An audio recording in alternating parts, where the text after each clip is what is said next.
Ya, berjumpa lagi dengan saya. Ini adalah bagian yang tak terpisahkan dari dua periode video yang sudah saya buat. Ya, teman-teman bisa melihat di video yang pertama tentang konsep eklesia dalam pemikiran kitab-kitab Injil. Ya, secara khusus kemudian saya membandingkan di sana bagaimana pemikiran dalam Injil Sinoptik dan Injil Yohanes. Video yang berikutnya teman-teman bisa melihat di sana bagaimana pemikiran eklesia dalam perspektif para rasul.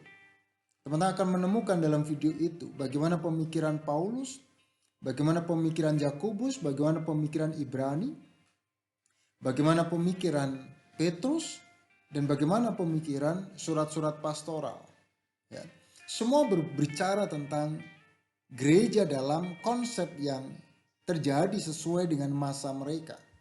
Nah, kali ini kita akan berbicara tentang esensi gereja. Ya. Apa yang sebetulnya atau bagaimana kemudian Alkitab melihat. Nah, teman-teman bisa melihat bahwa kemudian rujukan yang saya jadikan acuan yang pertama adalah sistematik teologi, gereja menurut Vatikan II, dan eklesiologi, tulisan dari Pendeta Yusak Setiawan. Ya. Nah, Norman Gallai ya, dalam sistematik teologi The Church and the Last Things, ia berbicara tentang beberapa relasional dalam menggambarkan esensi gereja. Ya. Yang pertama, ya, gereja adalah komunitas yang dipanggil sebagai gambar dari Trinitas. Kesatuan dalam relasional Trinitas merupakan gambaran gereja sebagai satu komunitas orang-orang percaya. Ya. Sama seperti Bapa, Anak dan Roh dalam kesetaraan. Tetapi ada keragaman peran dalam karya penyelamatan. Demikian juga yang terjadi dengan orang-orang percaya. Mereka setara satu dengan yang lain dalam keragaman peran yang dianugerahkan oleh Roh Kudus dalam pelayanan bergereja. Dalam konsep bahwa gereja sebagai komunitas yang terpanggil, simbol dari kesatuan Trinitarian, maka harapan dari pemahaman esensi gereja ini adalah bahwa apapun yang terjadi, ya, kontroversial, kosmik misalnya, yang kemudian membawa perpecahan gereja, itu tidak akan berdampak pada kesatuan Trinitas. Ya, meskipun physically itu berdampak pada kesatuan di antara anggota gereja. Ya. Kita bisa melihat bagaimana kesaksian kitab Yohanes, ya. Yohanes 15 misalnya, bagaimana kemudian anak dalam kesatuannya dengan Bapa, demikian pula jemaat digambarkan dalam kesatuan Trinitarian. Ya. Yang kedua, pemahaman church, ya, the church is community love by the Father. Ya. Jadi bagaimana kemudian gereja dipahami sebagai sebuah komunitas cinta kasih yang bersumber pada Bapa. Ya. Dan itu yang menjadi kesaksian dalam surat 1 Yohanes pasal yang ketiga ayat yang pertama.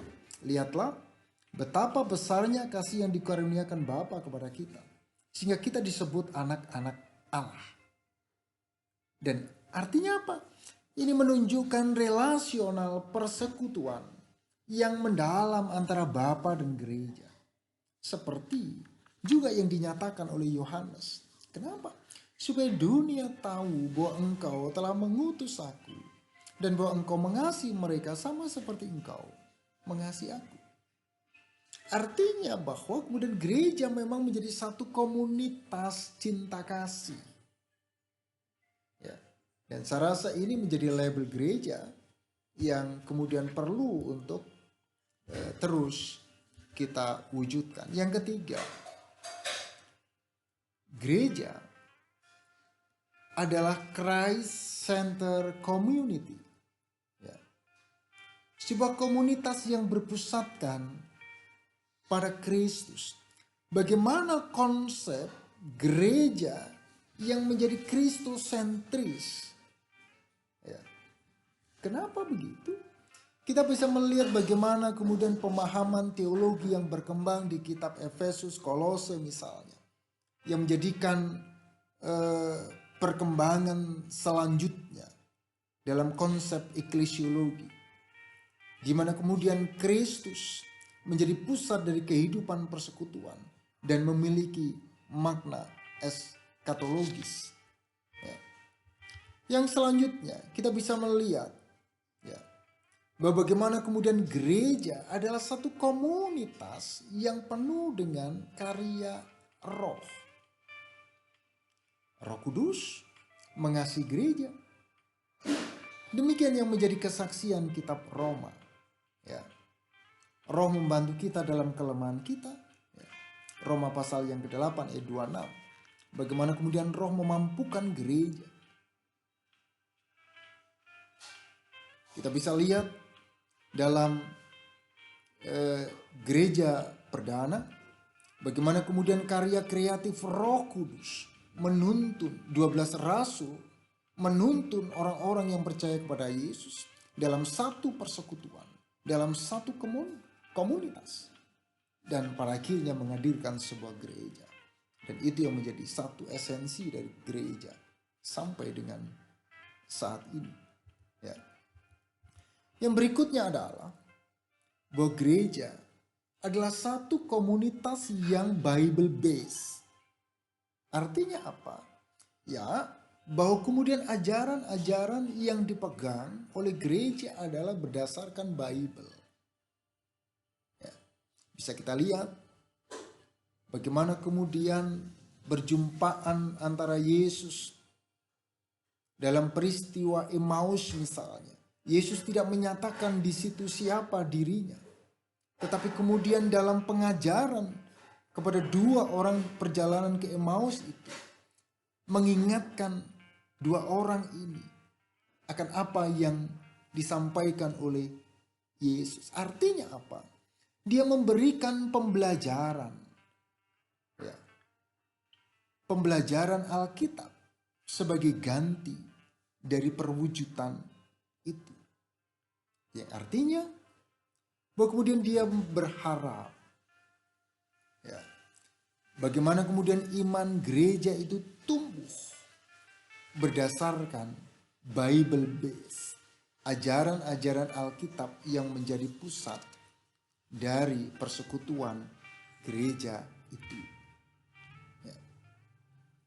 Yang keenam, bahwa kemudian gereja adalah komunitas yang terus beribadah. Ya. Artinya apa? Gereja merupakan satu komunitas di mana kemudian kehidupan anggota-anggotanya dalam satu persekutuan, dalam satu kegiatan untuk kemudian mendengarkan firman Allah yang dikhotbahkan, beribadah kepada Tuhan sebagai pencipta dan penyelamatnya dan penebusnya. Kita bisa menyaksikan itu betapa kayanya kitab Wahyu misalnya. Dalam pujian yang dinyatakan di sana, manusia bersama-sama dengan malaikat menaikkan hormat, pujian, dan kemuliaan bagi Tuhan. Kita lihat pula bagaimana kemudian gereja adalah community. Artinya apa? Gereja menjadi komunitas yang diutus. Ya. Ada misi yang hendak disampaikan. Dan itu yang disampaikan oleh Yesus kepada para murid. Dan artinya apa? Pesan pengutusan itu terus disampaikan kepada gereja. Yang terakhir, gereja adalah komunitas yang penuh dengan pengharapan. Komunitas eskatologis. Ya. Peristiwa salib dilihat bukan sebagai sebuah tragedi kemanusiaan, bukan. Tetapi sebaliknya itu dilihat sebagai bagian dari peristiwa eskatologis. Ya. Gereja melihat dalam peristiwa itu ada pengharapan eskatologi bahwa pada masanya disampaikan di sana, gereja akan menyampaikan, menaikkan pujian kepada Allah. Kita bisa lihat dalam kitab Wahyu 15 misalnya, ayat 3 dan 4. Ya. Ini esensi gereja menurut Norman Gallay. Ya. Lantas bagaimana kemudian ketika kemudian coba kita bandingkan dalam beberapa esensi gereja yang diwujud nyatakan dari bahan yang disampaikan oleh Yusak Setiawan dengan Tom Yakub, yang melihat bahwa kemudian yang pertama kurang lebih sama dengan yang dipahami oleh Gallay. Gereja dilihat sebagai satu komunitas tertebus eskatologis. Yang berikutnya dibimbing oleh Roh Kudus, dan ini yang mencirikan yang sangat berbeda dengan apa yang dirumuskan oleh Gallay. Bahwa kemudian esensi gereja ada struktur hierarkis. Hemat saya sebetulnya kita tidak melihat itu. Bagaimana kemudian perjanjian baru menunjukkan kepada kita, pertama-tama bukanlah struktur hierarkis yang nampak di sana, tetapi fungsional pelayanan yang ada. Oke, persekutuan gereja secara esensi selalu berada dalam semangat dipersekutukan dan terus berusaha untuk bersatu. Berikutnya kita lihat bagaimana gereja itu terus berada dalam situasi yang dikuduskan dan terus berusaha untuk hidup kudus. Dan satu hal sebagaimana pesan yang disampaikan oleh kitab Injil, bagaimana kemudian untuk gereja menyampaikan misi penyelamatan kepada dunia. Coba kita lihat dengan cepat bagaimana dan apa yang dimaksud dengan komunitas tertebus eskatologis itu. Bahwa kemudian gereja menyadari sebagai satu komunitas eskatologis karena keyakinan akan Yesus sebagai Mesias, sebab dia telah dibangkitkan dan telah mengirim Roh Kudus kepada gerejanya. Yang artinya inilah satu komunitas yang menjadi identitas gereja yang membedakan dengan komunitas-komunitas yang lain. Identitas diri gereja pada diri Kristus-sentris yang dipahaminya secara eskatologis dalam penghayatan kini dan masa yang akan datang. Yang berikutnya adalah apa yang disebut dengan penuh dengan gereja, itu penuh dengan dan dibimbing oleh Roh Kudus. Bagaimana kemudian peranan roh dalam gereja perdana. Ini sangat berkaitan dengan ciri eskatologis. Kita lihat bagaimana gereja kemudian berbeda dengan komunitas Qumran.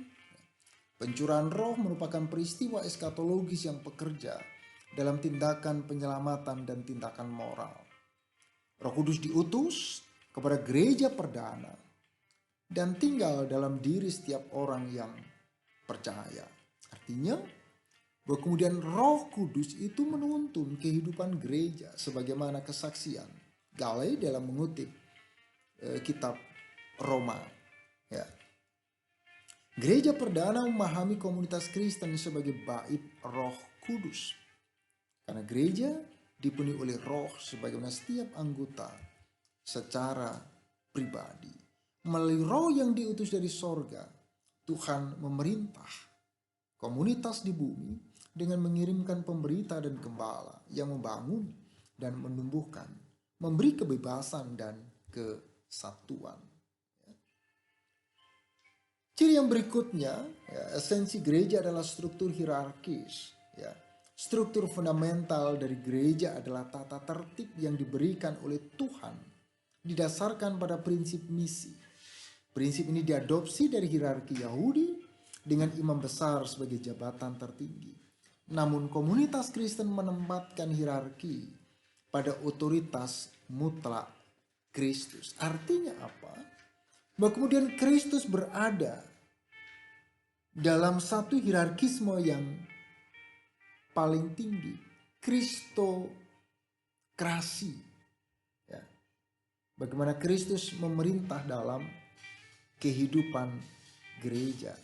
Jabatan tidak dilandaskan pada kelahiran, pada intelektual, melainkan panggilan, misi, dan pencurahan akan Roh. Kualifikasi jabatan bukan pada kriteria manusiawi, ya, melainkan kriteria dari Tuhan. Ya, karena yang penting ketentuannya adalah bagaimana pelayanan itu dinyatakan. Nah, ini yang kemudian membedakan, ya, dengan hierarkisme secara umum. Lantas bagaimana dengan konsep atau katakanlah bagaimana dengan, ya, peristiwa-peristiwa atau katakanlah bagaimana dengan kehidupan gereja yang terkesan kemudian sangat mengedepankan hierarkisme, semacam ada feodalisme gereja. Ya, tetapi itu secara praktis bisa kita lihat. Ya, pertanyaan-pertanyaan itu bisa kita diskusikan. Bahwa kemudian ciri esensi berikutnya adalah gereja itu dipersatukan dan selalu berupaya untuk bersatu apapun yang terjadi. Bahwa kemudian gereja menyatakan kehidupan dalam rukun, kehidupan dalam semangat persaudaraan, dan itu nyata dalam kehidupan berjemaat di jemaat perdana. Ya. Dan kita bisa lihat bagaimana kemudian kehidupan jemaat selalu dibangun dalam ikatan cinta kasih. Ya.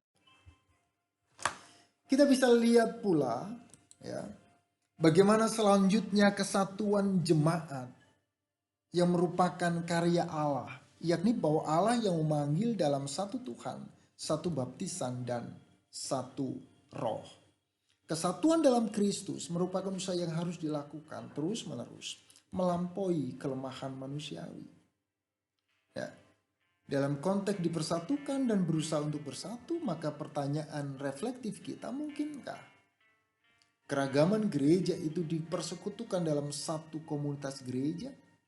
Menghadirkan sinode yang am di Indonesia misalnya, dalam konteks ekumenisme, kita diskusikan. Ya. Dan berikutnya, esensi dari gereja dikuduskan berusaha untuk selalu hidup kudus. Orang Kristen disebut orang kudus, tindakan dengan standar etis yang tinggi dituntut dari orang Kristen. Ya. Namun dalam tindakan itu Yesus menuntut kasih sebagai hukum yang terutama. Ketika komunitas Kristen awal mempunyai orientasi eskatologis, salah satu penekanan penting adalah mengikut Yesus. Bagaimana kemudian kehidupan orang-orang Kristen, kehidupan gereja sebagai bagian tak terpisahkan dari imitasi Kristi, ya, imitasi Kristi. Dalam gereja perdana, Pengudusan dan penebusan tidak hanya dilakukan oleh Allah, melainkan oleh Yesus. Melalui Yesus dan kesatuan hidup dengannya. Melalui peristiwa baptis dan penyucian dalam diri Kristus. Maka ini kemudian menuntut pietisme mengabaikan pemikiran sosial gereja. Tentunya tidak demikian. Bagaimana dengan esensi yang berikutnya?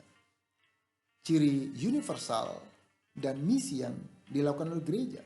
Bahwa kemudian warta kerajaan Allah oleh Yesus membuka pintu bagi segala bangsa untuk kemudian percaya, untuk setia, dan untuk diselamatkan. Memang kita melihat bahwa dalam Matius pasal 10:6, 15:24, Yesus memahami pengutusannya pada domba-domba yang hilang dari Israel. Namun kemudian pengutusan itu secara gradual berkembang. Ya. Secara lamban tetapi pasti bahwa kemudian ada perkembangan misi ke arah yang universal. Misi Yahudi bergerak ke misi gerakan Yesus, misi gereja, misi sending. Bagaimana misi gereja dalam konteks dewasa ini? Ya. Bagaimana perjumpaan gereja dengan baik itu sosial masyarakat, budaya, atau dengan misi terhadap dunia politik ataupun yang lain dalam seluruh konteks kehidupan masyarakat.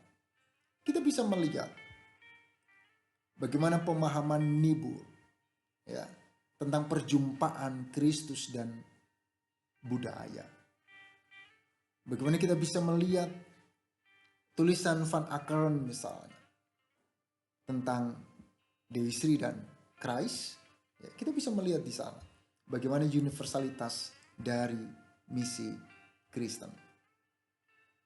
Oke, inilah bagian atau beberapa yang bisa saya sampaikan kaitan dengan ciri esensi dari gereja sebagai satu komunitas yang dicirikan oleh Kristus yang menjadi pusat dari segalanya. Selamat menikmati, tetap jaga kesehatan, jaga jarak, dan jangan lupa untuk terus berdoa. Tuhan Yesus memberkati. Haleluya.